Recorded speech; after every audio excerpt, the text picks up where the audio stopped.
Welcome everyone to today's STEM Live session. I'm Virginia, I'm going to be your presenter today. We've got lots and lots of exciting things to show you. You can use Twitter to send in your pictures. We've got a live Q&A later on, but you can send in questions throughout the session and let us know if you're enjoying it and what you'd like to know. But first of all, the warmest welcome to the city of Chester.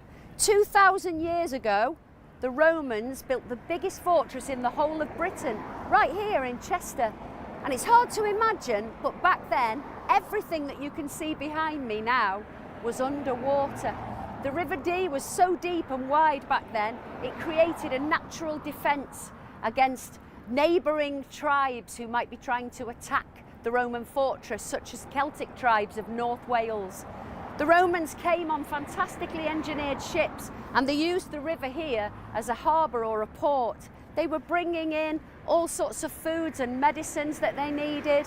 They were bringing in metals, weapons and armour and information from Rome. Now, I've got the first question for you. It's going to be a word cloud, so put your answers in and I'll see you in a little while.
Thanks to everyone who's responded on the word cloud. If you've got any questions throughout the day, we've got a live Q&A later on, so think up those questions that you'd like to ask us.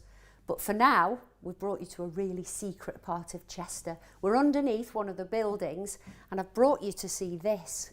In the Roman fortress 2,000 years ago, there were lots of different buildings within it. There was a hospital, barrack houses for sleeping in, there was a bathhouse, and all sorts of other different buildings. And this one was right in the centre. It was called the Principia, the central heart of the fortress. And within it was a strong room or aerarium where the Romans kept all of the money. It had to be kept really safe and secure. Look at the size of these pillars. Look how thick and deep they are. They're made from sandstone and they'd be super strong, so they'd be able to do the job of keeping all that money safe and secure. It's a bit like a bank today. If you go underneath the bank, you'd find that there was very often a strong room where lots of the money was kept safe and sound. Now I've got a question for you. Can you name some of the things that we use today that the Romans left us?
We've had some fantastic answers on the word cloud. One of my particular favourites is the strong room in the Principia that we went to see, where the Romans kept their money safe. We still like to do that today, don't we? I'm on my way now to look at another fantastic Roman remain, and that's the amphitheatre. Wouldn't it be amazing if we could go back in time 2,000 years and see it how it was in all its glory? Wouldn't it be incredible to meet an actual Roman soldier? We'd have so many questions for him, wouldn't we? What was his life like? What was it like being here in Roman Britain, away from the country that he'd come from?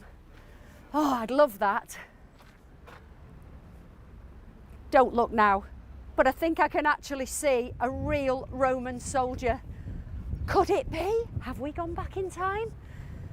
Hello, Salwe. Salwe! My name is Marcus Spentius. Greetings! Blimey, we actually have gone back in time. It's very nice to meet you, Marcus. I've got so many questions, it's hard to know where to start.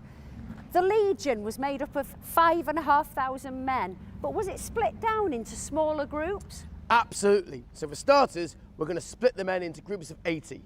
80 soldiers is called a century, and 6 centuries makes something called a cohort.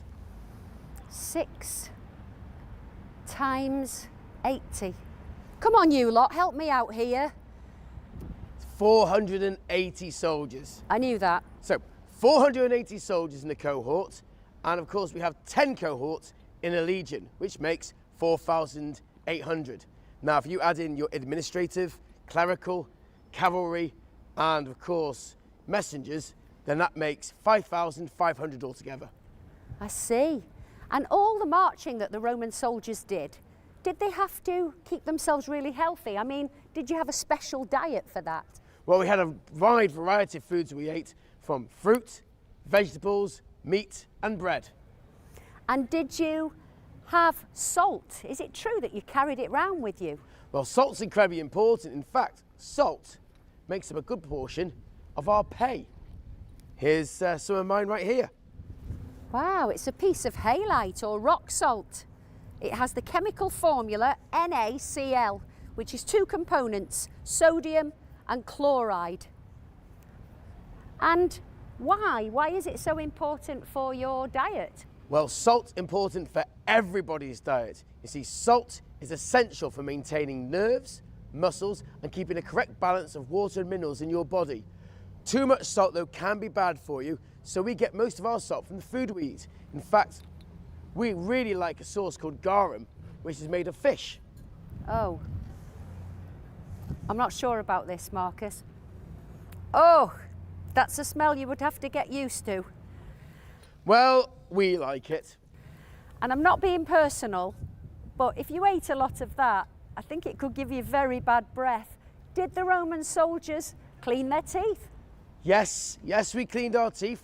What we use is a piece of wood, like a twig, that's got frayed ends. We use that to brush our teeth, and we use a mixture of materials such as crushed seashells, eggshells, mixed together into a nice paste using goat's milk and stale urine. Stale urine? You mean like wee? Yes, wee. You see, wee contains a chemical called ammonia, and ammonia bleaches your teeth nice and white. That's some crazy chemistry. Now, I have heard that the Roman soldiers were incredible at creating defensive military formations. Can you tell us about one of those? Well, I suppose probably the most famous formation is called a testudo. Well, you'd probably call it a tortoise. And the reason it's called that is because it resembles a tortoise's shell. So you'd have your soldiers all in ranks. The front rank would hold their shields in front of them to protect the front. And of course, the soldiers behind, they would hold the shields up above their heads. And the soldiers behind them would do likewise. The shields would interlock, creating a very strong structure. This was perfect against things like arrows, rocks, and spears that might be thrown at us. And apparently, the structure could be so strong that it would support the weight of a horse and a chariot. Do you know, I'm exhausted just listening to that explanation. It's a good job that the Roman soldiers had a bathhouse where they could go and relax and unwind after a hard day's formations training.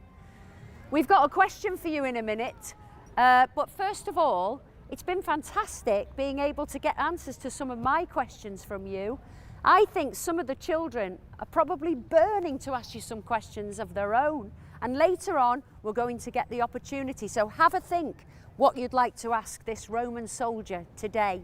But what's the question that we had for them, Marcus? What do we use salt for?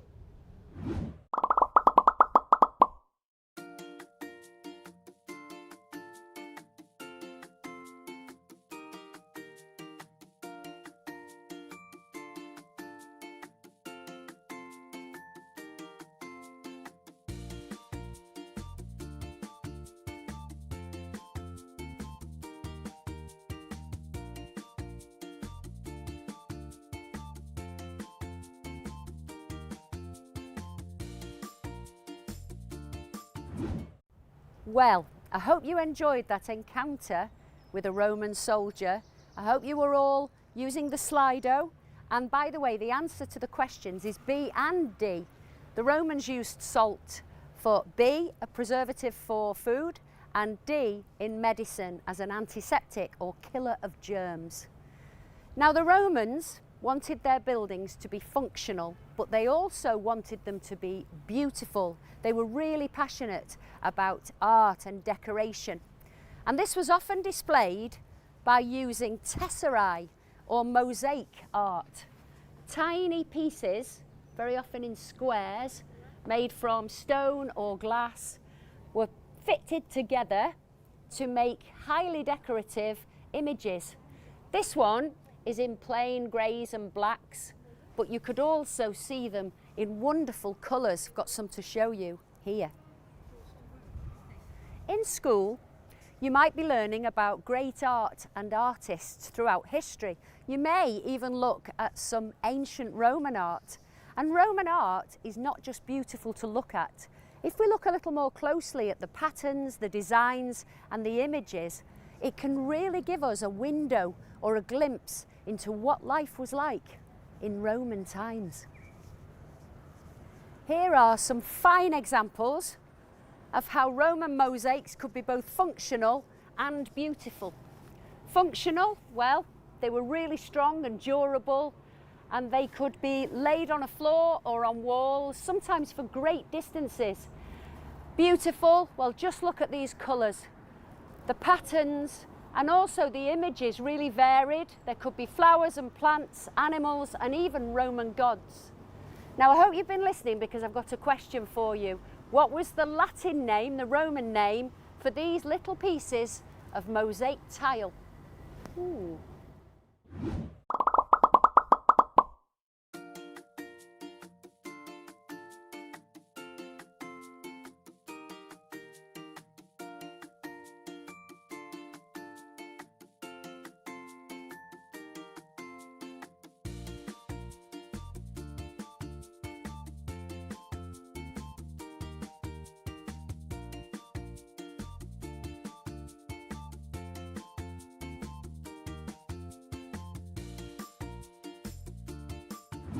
Okay everyone, thanks for tuning back in. By the way, the answer to the last question was A, tesserae or mosaic. So, we're now in the Bathhouse in Chester.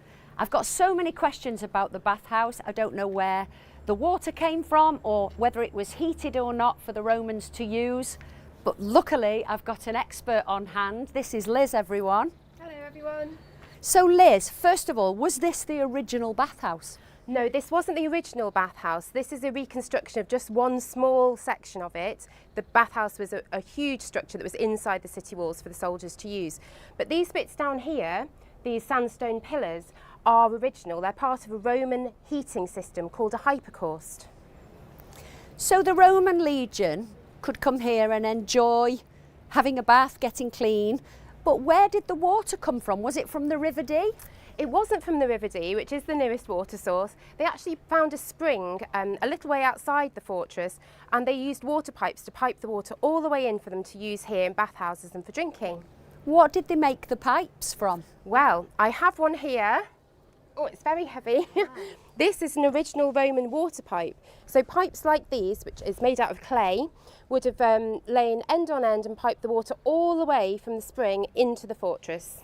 All that way? All the way in. And some of them, when they got into buildings, were made of lead, smaller pipes made of lead. That's incredible. Were there any other ways that the Romans had to transport water? Yes, there were. They had structures called aqueducts, which were like big stone waterways that they could use to transport water from one place to another. Fantastic. I think we've got an activity for making your own aqueduct that you can discover later. But first of all, I'm ready to have a bath now, Roman style. Can I get my towel and my shower cap, of course? Liz, I'm a little bit worried though. I'm ready for my Roman bath, but I don't want to go anywhere near cold water. I want a nice warm bath. Was it possible that the water was heated in Roman times, 2,000 years ago?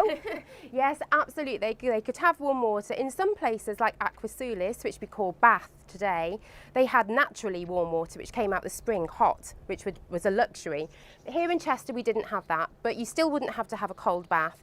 This central heating system here was at the bottom of the Roman bathhouse. It would have had a wood heated furnace inside, and that would have heated up the water, but not just the water, it would have heated hot air which would circulate around the walls in hollow tiles which we call box flue tiles.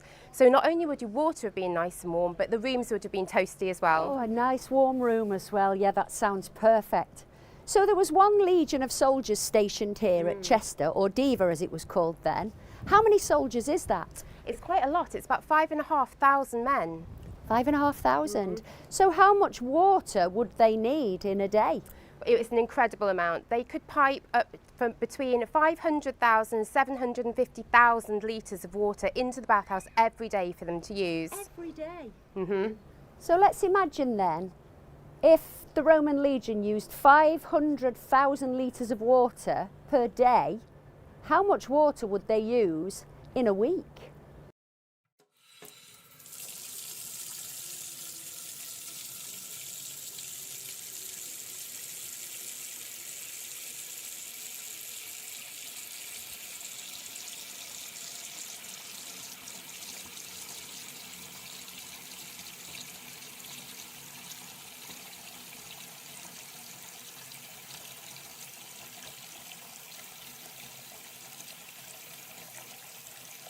Well, thank you so much, Liz, for all that information. You're very welcome. I think we've got a question for the children as well, haven't we? That's right. The question is, what do you call a Roman heating system?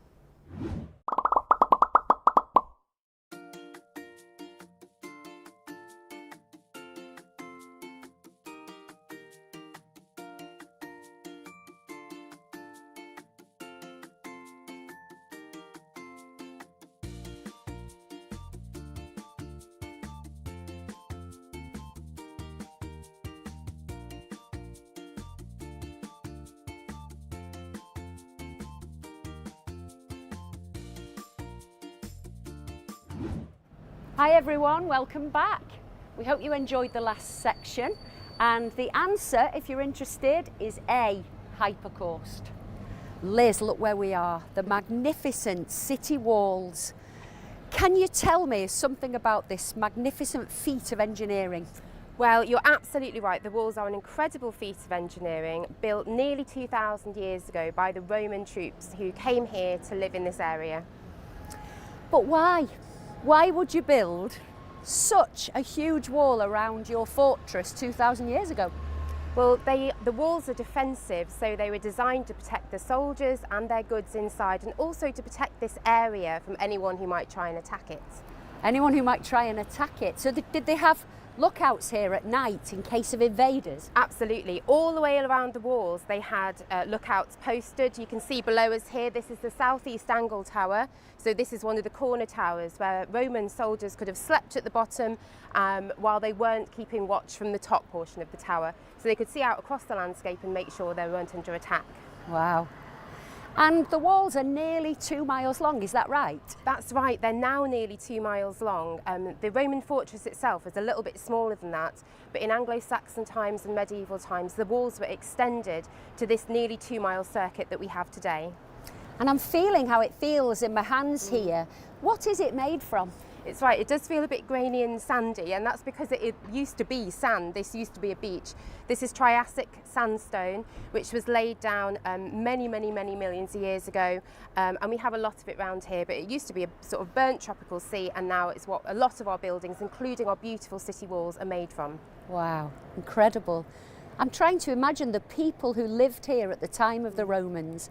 Had they ever seen any engineering like this before? They would never have seen anything like this Roman fortress. It would have been a real mega structure that appeared in their landscape. Incredible. And Liz, finally, have you got a question for the children? I have. My question is, what did the Romans not invent?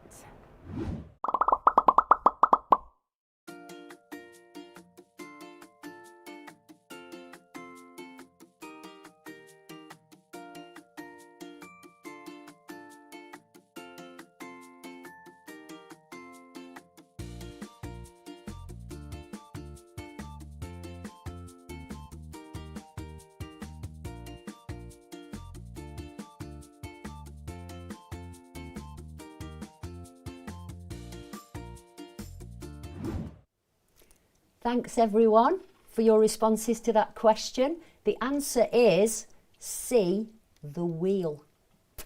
Well, we're back in the studio and with Marcus and Liz. We've just been talking about Roman numerals, something you're probably studying at school. So a little bit about numerals and a quick game about them as well, I thought. Roman numerals are a collection of symbols making up a number system that the Romans used. We still see them today. For example, you might be reading a book and the chapters are denoted with a Roman numeral. Also, some clocks, very decorative clocks, have numerals instead of numbers. Now, the Romans didn't use numerals to mark time, but for example, on the famous Eastgate clock in Cheshire, instead of numbers on the big face, they've got numerals. How did the Romans use them? Well, they were used for counting and for day-to-day additions, things like that. They were made up though of just 7 letters. They had a whole number system made up of just 7 letters, and the order and the amount of these letters determined the final number. There was no 0, so 0 didn't have a place value. So let's go through these 7 letters and see. You can join in if you know what they are in Roman numerals. So I is the number 1. V is the number 5. X is the number 10. L is the number 50. C is the number 100. D is 500. And M is 1000. I hope you were all listening to that. We're going to ask a few questions now. Marcus, how long have you been serving in the Roman army? Ooh, a long time, Virginia. About 25 years in the Roman army so far, and I'm hoping to serve another 10 years. 25 years. Can you work out in Roman numerals what 25 would be? The answer is XXV, 2 10s and 1 5. However, if Marcus is lucky enough to serve a further 10 years, that'll be 35 years. How do we write 35 in Roman numerals? The answer is XXXV. 3 10s and a 5. Should we make this a bit harder? Oh, I think we have to, I yeah. should, do you? Definitely. Let's take the letters from STEM. First of all, the letter S, the first letter of STEM. It's the 19th letter of our alphabet. How would we write 19 in Roman numerals? Oh, it's a tricky one. The answer is XIX. Next, we have the letter T. Slightly easier, this one, because it's the 20th letter of our alphabet. How would we write T in Roman numerals? How would we write 20 in Roman numerals? The answer is XX, 20. E, nice easy one. It's the 5th letter of our alphabet. E equals the fifth letter. How would we write the fifth letter, number 5? It's a V. Well done. And finally, a hard one. M is one of the 7 letters that make up the Roman numerals. What's the value of M in our numbers? The answer is 1,000. If you got those right, well done. We're going to have a quick recap on everything we've learned today before our Q&A session. Well, we've had a fantastic day so far in Chester, learning all about STEM in the ancient Roman times. We met our expert Liz. She showed us the Roman walls and taught us more about what incredible engineers the Romans were. We also learned about the bathhouse and the way the underfloor heating system worked. We had a look at some marvellous mosaics. Then we met Marcus, our Roman soldier, who told us about military Roman defence systems and all about food and diet and how the Romans kept themselves healthy and strong. We've still got loads more to come. We've got our live Q&A, so have a think about any questions that you'd like to ask our expert or our Roman soldier, and don't forget to send them in on the Slido.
Well, it's time for the Q&A, and I've got to say we've had some fantastic questions in.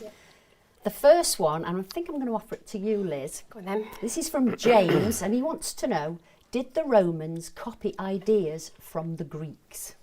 Right, that's a really good question, James. So the Romans did definitely copy ideas from the Greeks. The Greeks invented loads of things, and the Romans didn't want to completely start from scratch. They didn't just borrow ideas from the Greeks, they borrowed ideas from the Etruscans and from the Celts too. And they took the best bits of everyone's engineering and construction, all different sorts of things, and they perfected them into their own types of inventions. So things like aqueducts were a Greek invention. Concrete, I think, was originally designed by Greeks, although the Romans made it a lot better. They borrowed military things like siege engines, sometimes some tactics, and a special type of weapon called Greek fire, which was the fire that could be thrown and it wouldn't go out on the battlefield. And also medical things. So I know that P4B Parkhead have also asked about Roman medical inventions. So a lot of those were borrowed from the Greeks. There was a Greek man called Hippocrates, who was known as the father of medicine, and he researched and found out lots of things and came up with lots of inventions to help people who were sick. And he developed the system of the 4 humours, which the Romans definitely adopted, as did lots of other people, and used for a long time. And surgical techniques as well, things to look after soldiers who'd been injured. They all came from the Greeks. Thank you, Liz. Marcus, we've got a question for you. Which invention is still widely used today? Which Roman invention? Well, one of the inventions that I think is probably the most important that we still use today are the roads. The Romans, when they came to Britain, they built a huge network of roads all over the country, about 3,200 kilometres worth of roads, and these were used to connect all kinds of different Roman forts and fortresses and towns and cities to each other. It was great because it allowed the Roman soldiers to get from A to B really, really quickly. And of course, we still use roads in Britain today to get around. Of course we do. That's a lot of road, isn't it, that they built? Absolutely. Liz, Did the Celts like some of the Roman inventions, and did they start to use them too? Yes, I'm sure that quite a lot of people who lived in this country before the Romans arrived, when the Romans got here, they did like some of their inventions. As Marcus has already said, the roads became a lot better, so travelling around was really easy for them. They brought a lot of equipment with them. Nice goods came in from the Mediterranean, nice bits of pottery, interesting food that hadn't been seen before, and public services, things like sewers, bathhouses, all those sorts of things. I can't think that many Celtic people wouldn't have enjoyed them, maybe some of the Druids in North Wales. There was one man, in fact, called Togadubnus, who lived down in the south of the country, and he even built himself a beautiful big Roman-style villa called Fishbourne Palace. You can still visit it today, so he definitely liked it. I wonder, though, how many people liked garum. That was a very Roman invention, fish sauce. Oh, I love garum sauce, it's great. I'm sorry, no, you can both keep that. It absolutely smells disgustorous. Marcus, I think this is definitely one for you. This is coming from Grosvenor Park Academy, Year 4, and they want to know, what weapons did the Romans invent? Right, well, once again, as Liz has already mentioned, the Romans tend to copy and adapt ideas that were already around. So one of the most iconic Roman weapons that you can think of is probably this. It's called the gladius. It's a short, thrusting, stabbing sword, which I can use in one hand, very simply. The other hand I'd be using with shield in. The Romans didn't invent the sword. It was actually invented by tribes of the Hispanic origin, basically Spain. And the Romans were actually fighting against these tribes and realised they had really good swords and went, you know what, we'll copy that design and refine it ourselves. So that's where we've got this from. The proper name for this, of course, is the Gladius Hispaniensis. Can you be careful when you're wielding that, please? Oh, we'll be fine. You cut my question in half, you will. Next one's from Overchurch Junior School. Liz, they're asking, did the Romans invent the central heating system?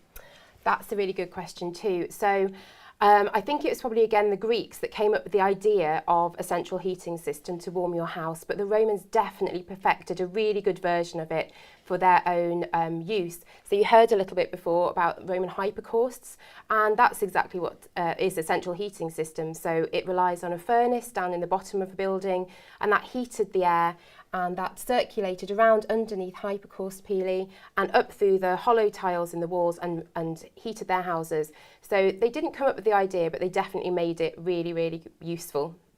Thank you. And is it true that you had a question you wanted to ask Marcus? I do. Marcus, your helmet is very fancy. Did all types of Roman soldiers wear that helmet? Let's take a look. So, and this is a proper Roman haircut, by the way, kids, so you might want to get one of these in future. Now, my helmet that I'm currently wearing, it's called a cassis, and it's standard issue for most Roman soldiers. However, what is different, of course, is the crest that goes on top. And this is to denote my status as a centurion, a commander of 80 Roman soldiers. And of course, if we all wore helmets that looked exactly the same, it's very difficult to tell us apart. So this helmet, this crest here rather, is to show off who I am, where I am in the battlefield, so my soldiers know where I am at all times. It's very lovely. It is. Can I ask as well, Lee School have sent a question in, and they would like to know, how strong is your armour? Right, well, that's a really good question, because there's actually several different types of armour that we can use, and they all have their own different strengths and weaknesses. So the type of armour I'm wearing today, if you wouldn't mind holding on to that for us, please, Virginia, thank you very much, is called Lorica Hamata, and it's basically riveted chainmail. It's great, I can move around it very easily, it's very comfortable to wear. It's basically like putting on a metal jumper. Because it's flexible, it's great, I can move in it. However, if I get hit really hard, I'm probably going to feel the impact of the blow, so it's not too great. That's why I often go into battle with a big shield to protect myself. But if we look at this little chap here right at the front, you can see him there, he's wearing another type of armour called Lorica segmentata. And if I was to say to most people, draw me a picture of a Roman soldier, that's pretty much what we'd come up with. It's made of plates of metal, which are joined together on the inside with leather straps, and it's held together sometimes with little hinges on there to give you a bit of flexibility. It's very strong armour, this, and you're very unlikely to get through it. However, it can pinch in your shoulders if you don't have stuff that fits you perfectly, and it can be a bit uncomfortable to put on sometimes. You might need a bit of help with it. So they've got pros and cons. I personally like this because I can move around it quite easily, but other soldiers might prefer to wear this because they feel a bit more protected by it. I'm glad you mentioned comfort, because when you gave me your cassis, something fell out of Oh, it. right, yes, of course. And I bet some of the children were wondering, is it not really uncomfortable to wear that helmet all day? But you've got this, haven't you? Yeah. I mean, if you look inside the helmet, it's just metal. And if you put that directly on top of your head, it wouldn't actually provide much padding. So, of course, what I have to do is I have to put this on first, which pads the helmet out. It's like a little hat. It makes the helmet sit nice and securely on my head, so it's not rattling around all day. And it also means that if I do get hit hard on the head, it's not going to hurt quite so much. I suppose it's a bit like modern day bike helmets that people wear. They've got padding on the inside, otherwise it wouldn't be very comfortable to wear at all, would it? It would not. No. Liz, here's another one for you that's come in. What materials did the Romans use to make their objects? What materials were available? Right, well, the Romans used loads of different types of objects, and they were very clever in creating things. So we've got, in the museum collections, we've got all different sorts of materials still preserved. As you can see from Marcus, they used metal a lot. So we've got lots of metal. We've even got some of this lovely chainmail surviving from one of the barrack blocks in Chester. And the Fallera as well, we have those that have been found. So lots of metal for military equipment and that sort of thing. Then we do get leather, so they're leather shoes. We have some of that, sometimes that's preserved in waterlogged areas. They made pottery pots and cooking vessels, drinking cups, that sort of thing. They survive still. And then they adorn themselves with jewellery, so metal again for earrings. Bone as well. They used to like using bone to make pins and needles. Animal bones. Yeah, animal bones. So all different sorts of things, and we've got all of it in the collections in Chester and in the museums as well across the country. No plastic though, is there? There is No. no plastic. Don't use any thank goodness. plastic. Hadn't been invented, had it, No. at that time? A few more questions. Marcus, maybe for you. Did the Romans have beds? Children are obviously concerned that you get a good night's sleep. Yes, don't worry, we have beds in the Roman army. As a centurion, I actually get my own bedroom, so I don't have to share. If you are a Roman soldier, when you first join up, I'm afraid you'll be sharing a room with 8 soldiers, so it'll be you and 7 others. Now, obviously, a lot of those beds are going to take a lot of space, so we actually use bunk beds a lot of the time in our barracks, which means that you can fit more people into a smaller space. So yeah, we do have beds. Okay. They can be a bit itchy sometimes, though. Here's a bit of a personal question. How did they make toilets better? How do we make toilets better? Well, one of the things we've got with the toilets is you lot these days use toilet paper, which I personally find rather disgusting. However, one of the things I like to use is something called a toilet sponge. And toilet sponge is great because it's a sponge on a stick, and you use that to wipe your bottom. Now, of course, the way you use it is very important. You need to make sure you dip it in some water first, and then use it to wipe your bum. Now, after you've used that, you need to dip it in some salty water, vinegar or old wine if there's any available. Give it a swish around, get the bits off, and then leave it for the next person to use. Now, some people sometimes think that's a bit disgusting, reusing toilet paper, but think of the benefits. Better for the environment, and it would also save your school thousands of pounds each year in toilet paper if you started to use toilet sponges. I'm not sure it's going to catch on I in think you most should bring primary them back. schools. And Marcus, you again, what did you use to wash yourselves? Right, well, washing ourselves is really important. It's very important you keep clean as a Roman soldier. Ironically, we don't actually tend to wash in the water, because if we've got a big pool of water and we're all swimming around in this and washing, the water's going to get really dirty, isn't it? Really quick. You wouldn't want to get into water that's people have been washing in all day. horrible. No, exactly. So you tend to wash out of the water. First of all, you actually want to get sweaty, because when you sweat, the dirt sort of comes out to the skin and it mingles with the sweat. After that, you get some olive oil and you would pour it all over yourself and rub it thoroughly into your skin. And then you take one of these. This is called a strigil. And if you've ever seen a window cleaner before, and when they scrape all the soap suds off the window, this works exactly the same way. So what you do is just scrape all the dirty oil that's collected, mixed up with your sweat, off the skin, and you just flick it off onto the ground, and you can keep yourself clean. However, if you're a gladiator, can be a little bit different, because what you can do with a gladiator, you can take the dirty sweat off them, put it back into a pot, mix it around, and you've made something called gloria. And then you can sell that to a wealthy Roman lady who can put it all on her face, and she'll keep herself looking young, at least I should believe. It might work. Apparently Liz is 96, but she must use gladiator sweat quite regularly. It's the best. Hang on a minute. So gladiator sweat was sold Oh yeah. as a facial oil for women Well, in Roman. maybe not just women, but anyone could use it really, and they believed that the qualities in the sweat would be great for keeping the skin young. That's incredible. Do you know what? I've learnt a lot today. Thanks for those fantastic questions, everyone. Such a wide variety. I'd like to also thank Marcus, who's from Diva Roman Discovery Centre. And I'd like to say a big thanks to Liz, who's the curator with West Cheshire Museums. Don't forget, everyone, we've got lots of resources that you can access. And the next STEM live session is INWED, which is International Women in Engineering Day, and that's on June the 23rd. You can find all the details on stemlive.co.uk.